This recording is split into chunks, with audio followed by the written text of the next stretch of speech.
யப்பா சேனல்காரங்களா, பயங்கரமாக பண்ணுறீங்கடா சாமி. காசு பார்க்கறதுக்காகவும் டிஆர்பிக்காகவும் இந்த அளவுக்கு ஒரு விஷயத்த பண்ணுவீங்கன்ட்டு நாங்களே எதிர்பார்க்கல.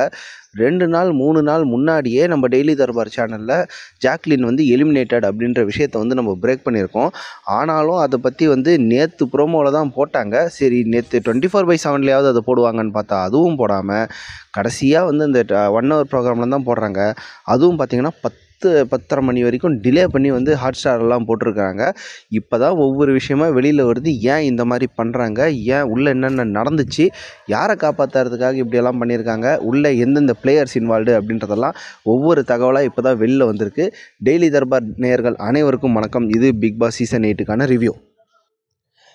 நேற்று வந்து பார்த்திங்கன்னா ஜாக்லினோட ஃபேன்ஸ் வந்து ரொம்ப ஹார்ட் பிரேக்கில் இருந்தாங்க. ஏன்னா நாங்கள் டெய்லி தர்பார் சேனலில் வந்து அந்த நியூஸ் பிரேக் ஆனபோது வந்து பார்த்திங்கன்னா ஒரு அன்அஃபிஷியல் நியூஸாக தான் இருந்துச்சு. நாங்களே சொல்லியிருந்தோம் எங்களுக்கு வர தகவல்கள் அப்படி இருக்குது, பட் ஜாக்லினுக்கான உங்களோட ஆதரவை விட்டுறாதீங்க. ஏன்னா இது கடைசி வாரம், உங்களோட மொத்த ஆதரவையும் ஜாக்லினுக்கு காமிங்க. ஏன்னா அந்த பொண்ணு வந்து 15 வாரமும் நாமினேட் ஆகி மக்களோட சப்போர்ட்லேயே தான் உள்ளே இருக்கிறாங்க. ஸோ இப்போ தான் முக்கியமாக, மற்ற எந்த நேரத்தில் உங்கள் சப்போர்ட்டை காமிச்சிங்களோ இல்லையோ அது முக்கியம் கிடையாது, இந்த நேரத்தில் தான் முக்கியம் அப்படின்றது ஏற்கனவே நாங்கள் திரும்ப சொல்லியிருந்தோம். பட் எஸ், நேற்று வந்து ப்ரோமோ பார்த்தபோதே எல்லாருக்கும் தெரிஞ்சிருச்சு ஜாக்லின் வந்து ஓகே எலிமினேட் ஆகிட்டாங்க. அது எப்படி நடக்க போகுது அப்படின்ற ஆர்வம் தான் எல்லாருக்கும் இருந்தது. சரி, அந்த ஷோ பார்க்கலாம், 24/7லலாம் பார்க்கலாம் அப்படின்னு பார்த்தா ஜாக்லினுக்கான எபிசோடை வந்து அவங்க காட்டவே இல்லை கடைசி வரைக்கும். அண்ட் எல்லாம் முடிஞ்சதுக்கப்புறம் அந்த 9:30க்கு போட வேண்டிய ஷோவை கூட 10:30 மணி வரைக்கும் டிஸ்னி ஹாட்ஸ்டாரில் வந்து அவங்க டிலே பண்ணாங்க.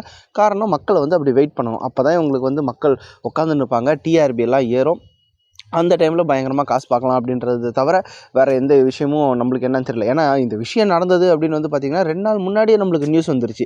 ஸோ 2 நாள் முன்னாடியே ஜாக்லின் எலிமினேட் ஆகிருந்தால் தான் அந்த நியூஸ் நம்மளுக்கு வரப்போகிறோம். யாரும் வந்து கணிச்சிட்டு இல்லைப்பா ஜாக்லினுக்கு இந்த மாதிரி ஸ்கிரிப்ட் நாங்கள் எழுதி வச்சுருக்கோம், இந்த மாதிரி அவங்க எலிமினேட் பண்ண போகிறாங்கன்ட்டு யாரும் சொல்ல போகிறதில்ல. 2 நாள் முன்னாடியே விஷயம் நடந்துருச்சு.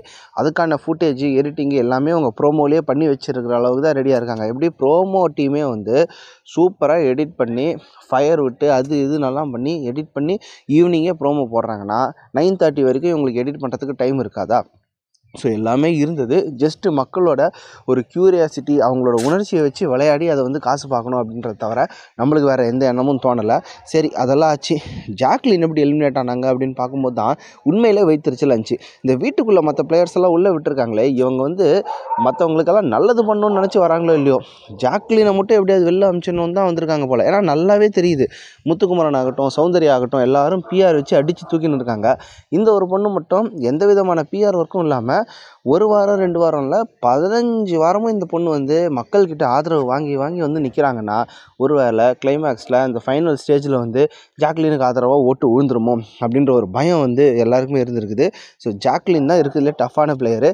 இது பிஆர் விசஸ் பிஆர் அப்படின்ற மாதிரி தான் ஆகிடுச்சு. முத்துக்குமரனோட பிஆர் ஸ்ட்ராங்கா இல்லை சௌந்தர்யாவோட பிஆர் ஸ்ட்ராங்கா, யாரோட பிஆர் ஸ்ட்ராங்குன்னு அடித்து காட்டுங்கடா அப்படின்ற மாதிரி தான் இப்போதைக்கு ஃபைனல்ஸோட கவுண்டிங்கே வந்து போயின்னு இருக்குது. ஸோ இந்த இடத்துல ஆர்கானிக்காக ஓட்டு வாங்குற கண்டஸ்டன்ட் ஜாக்லின் ஆகட்டும் பவித்ரா ஆகட்டும், சரி பவித்ரா வந்து பெரிய அளவுக்கு கண்டென்ட் வந்து வீட்டில் கொடுக்கல அப்படின்னு சொல்கிறாங்க. இத்தனைக்கும் என்னெல்லாம் கேட்டால் பவித்ரா வந்து பெஸ்ட்டு பெர்ஃபார்மன்ஸ் கொடுத்து அந்த கோ ஐபி போலேருந்து அந்த பாஸ்போர்ட் இதுவே வாங்கியிருக்கிறாங்க. ஸோ பவித்ரா வீட்டுக்குள்ளே இருக்கிற ஹவுஸ்மேட்ஸே எல்லோரும் நிறைய வாரமாக ஒத்துக்கின அளவுக்கு தான் பெஸ்ட்டான பெர்ஃபார்மன்ஸ் கொடுத்துருக்காங்க. சரி, இவங்களுக்கெல்லாம் அடித்து துவம்சம் பண்ணி சண்டை போட்டு கையாங்கையான்னு கத்தி அப்படி பண்ணால் தானே இவங்களை பொறுத்த வரைக்கும் கண்டென்ட்டு. அந்த கண்டென்ட்டை ஜாக்லினும் பல இடத்துல கொடுத்துருக்காங்கன்னு தான் சொல்லணும். ஏன்னா வாரம் வீட்டுக்குள்ளே வந்தபோதே எனக்கு இந்த பிங்க் கலர் ரூம் வேணாம், பாய்ஸ் வர்சஸ் கேர்ள்ஸ்ன்னு பிரிஞ்சிருந்த போது எனக்கு இந்த பிங்க் கலர் ரூம் வேணும்னா நான் வெளியிலேயே படுத்துக்கிறேன் அப்படின்ட்டு வாரம் கிடையாது, முதல் நாள்லேயே அதிரடியாக தடாலடியாக ஆரம்பிச்சது தான் ஜாக்லின். அங்கே ஆரம்பித்த அவங்களோட மக்கள் சப்போர்ட் தான் 15 வாரமும் வருது. அங்கே ஆரம்பித்த ஹவுஸ்மேட்ஸோட எரிச்சல் தான் 15 வாரமாக அவங்கள நாமினேட்டும் பண்ண வச்சது. அங்கே ஆரம்பித்த மக்கள் சப்போர்ட் தான் அவங்களுக்கு 15 வாரம் ஓட்டும் வாங்கி கொடுத்தது. ஸோ பவித்ராவை பொறுத்த வரைக்கும் பெஸ்ட்டு பெர்ஃபார்மன்ஸ் கொடுத்துருந்தாலும் மக்கள்கிட்ட விஜய் டிவி பெரிய அளவில் கொண்டு போய் சேர்க்கல. இவங்களுக்கு வந்து க்யூட்டான எக்ஸ்ப்ரெஷன் கொடுக்குற சௌந்தர்யாவும் பிஆர் வச்சு மிடில் கிளாஸுக்கே நம்ம தான் அத்தாரிட்டி அப்படின்னு சொல்லிக்கிற முத்துக்குமரன் மட்டும்தான் அடிக்கடி கேமராவில் காமிச்சு அவங்களோட இதை ஏற்றிட்டாங்க. பட் ஜாக்லினுக்கு ரொம்ப ஆர்கானிக்காக இவங்க எதுவுமே காமிக்கலினாலும் ஜாக்லினுக்கு சப்போர்ட் வருது அப்படின்ற இதில் தான் இவங்க ஆளுங்களை உள்ளே அமைச்சிருக்காங்க. உள்ளே போனவங்க எல்லாரும் பிரெயின் வாஷ் தான் பண்ணியிருக்காங்க. அதுவும் ஆர்ஜே ஆனந்தி எல்லாம் எப்பா சௌந்தர்யா வந்து போயிட்டு பாதி வழியிலே வந்த உடனே இது நீங்கள் இன்னொருத்தரோட வாய்ப்பெல்லாம் தட்டி பறிச்சிட்டிங்க அப்படின்றாங்க.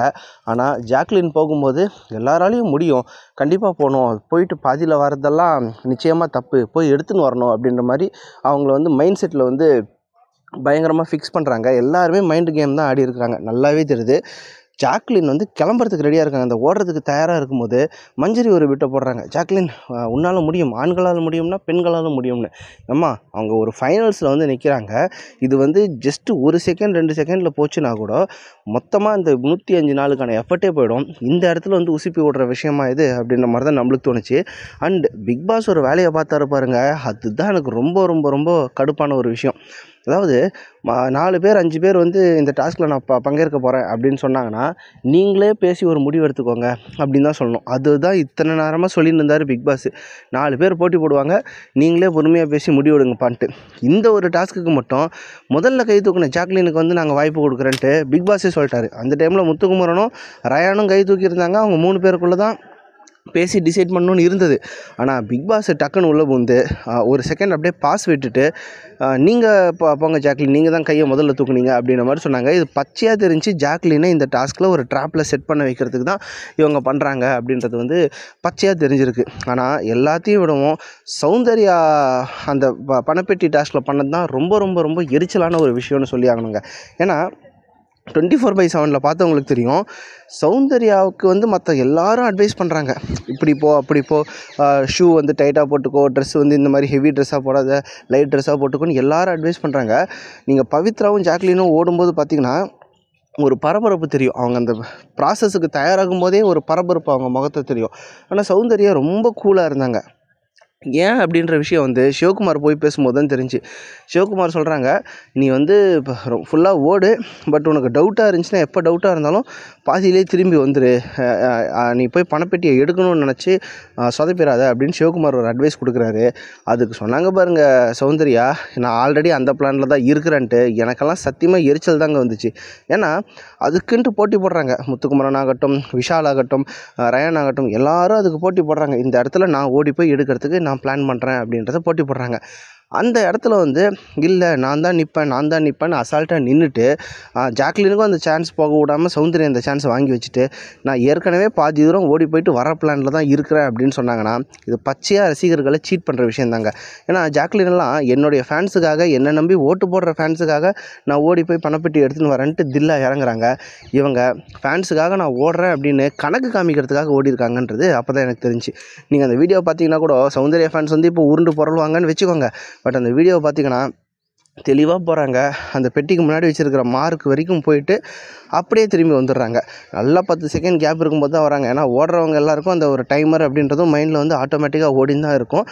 இப்போ ஓடுற பரபரப்புலாம் அதெல்லாம் தெரியாது அப்படின்னலாம் யாரும் கதை விட தேவையில்லைங்க.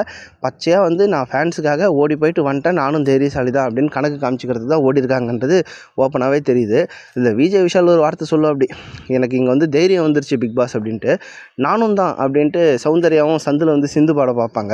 பிக் பாஸ் தான் வச்சு செஞ்சார். நானும் தான் அப்படின்னு சைடு கேப்பில் நுழையிறீங்களே, இது வந்து எல்லா காய்கறி கடையில் காய்கறி வாங்கினதுக்கப்புறம் ஒரே ஒரு கொத்தமல்லி கொசுறு மட்டும் தாங்கன்ட்டு சொல்லுவாங்களே, அந்த மாதிரி நீங்களும் வந்து ஒட்டிக்கிறீங்கன்ட்டு பிக் பாஸ் அதே இடத்துல வந்து பொழிச்சும் துப்புனா இருந்தால் சொல்லணும், ஆனாலும் துப்புனா தொடச்சிப்பேன் அப்படின்ற மாதிரி அவரோட வழக்கமான க்யூட் ரியாக்ஷனை கொடுத்து சௌந்தர்யா எஸ்கே பார்க்குறாங்க. பச்சையாக தெரிஞ்சுங்க, நான் வந்து ஃபேன்ஸ் எல்லாம் ஏமாற்ற போகிறேன், கணக்கு காமிக்கிறது இப்படி பண்ணிட்டேன், தேவைன்னா 2 இடத்துல ஒரு க்யூட்டான ரியாக்ஷன் போட்டோன்னா எங்கள் ஃபேன்ஸும் எங்கள் பிஆரும் அதை வச்சு மேனேஜ் பண்ணி ஓட்டெல்லாம் போட்டுருவாங்க, நம்ம வின் பண்ணிடலாம் அப்படின்ற கான்ஃபிடென்ட்டோடு சுற்றி இருக்காங்க. ஆனால் இதுக்கு பலியாடாக மாறினதுன்னு வந்து பார்த்திங்கன்னா, உண்மையிலே எஃபர்ட் போட்டு இத்தனை நாள் ஒரு கண்டென்ட் கொடுக்கணும்னு நினச்சி ஃபேன்ஸுக்காக போய் அதை எடுத்துன்னு வரணும் அப்படின்னு நினச்சா ஜாக்லின் வந்து இதுக்கு பலியாடாக மாறிட்டாங்க. எல்லோரும் சேர்ந்து ஜாக்லினுக்கு பிரெயின் வாஷ் பண்ணியிருக்கிறது தெரியுது. கூட ஒரு ஃபினிஷிங் டச்சாக பிக் பாஸும் நீங்கள் பேசி முடிவுடுங்க அப்படின்னு சொல்லாமல், நீங்கள் தான் முதல்ல கை தூக்குனீங்க ஜாக்லின் அப்படின்னு சொல்லி அவங்கள பண்ணது ஃபினிஷிங் டச் ஆகிப்போச்சு. ஸோ இதெல்லாம் சேர்ந்து ஒரு ஃபேக்டராக தான் ஜாக்லின் வந்து எலிமினேட் ஆகிருக்காங்க. பட் ஒரே ஒரு ஆறுதல் என்னென்னா, இத்தனை நாள் எஃபர்ட் போட்டு ஃபைனல்ஸ் வந்து ஜஸ்ட் பிகாஸ் உங்கள் அத்லெட்டிக் ஸ்கில்ஸால் நீங்கள் வெளில போகிறீங்க அப்படின்ற ஒரு விஷயத்துக்காக ஜாக்லின் கிட்ட அந்த ட்ராஃபியை நீங்கள் உடைக்க வேணாம் அப்படின்னு சொன்னது வந்து ஒரு ஆறுதலாக இருந்துச்சு. இது உண்மையிலே ஒரு அன்ஃபேர் எவிக்ஷனாக தான் இருக்குது. எல்லோரும் வந்து ஜாக்லின் அவங்களா இஷ்டப்பட்டு தானே அந்த டாஸ்க்குள்ளே போனாங்க அப்படின்னு சொன்னாலும், அந்த சூழல் அவங்கள போக வச்சதே வந்து என்ன கேட்டிங்கன்னா பிக் பாஸ் அந்த என்விரான்மெண்ட் தான் அப்படி க்ரியேட் பண்ணிச்சு அப்படின்னு தான் நான் சொல்லுவேன். ஹவவர் ஜாக்லின் இப்போ இந்த ஷோலேருந்து எவிக்ட் ஆகிட்டாங்க அப்படின்றது அஃபிஷியல் ஆகிடுச்சு. நீங்களும் எல்லோரும் பார்த்துருப்பீங்க. உங்களுடைய ஓட்டுக்களை யாருக்கு போடணும் அப்படின்றத ஜாக்லின் ஃபேன்ஸ் நீங்கள் இனிமேல் டிசைட் பண்ணலாம். அது முத்துக்குமரனுக்கான பிஆருக்காகவோ, இல்லை சௌந்தர்யா பிஆருக்காகவோ, இல்லை இது வரைக்கும் முன்னர் எஃபெக்ட் பட்ட பவித்ராக்காகவோ, யாருக்காகவோ நீங்கள் வந்து இருக்கிற ஒரு நாளில் வந்து வந்து பிரித்து போடலாம். ஸோ பிஆர் அதிகமாக இருக்கிறவங்க ஜெயிக்கிறாங்களா, இல்லை உண்மையிலே எஃபர்ட் போட்டவங்க ஜெயிக்கிறாங்களா அப்படின்றது இன்னும் சில நாட்களில் தெரிந்துவிடும். ஸோ அதோட எங்கள் டெய்லி தர்பார் ரிவ்யூவும் நாங்கள் முடிச்சுக்கிறோம். வேறு ஆஸ்பெக்ட்லேருந்து மீண்டும் உங்களுடன் ஜாயின் பண்ணுறோம். மீண்டும் இன்னொரு வீடியோவில் சந்திப்போம். நன்றி.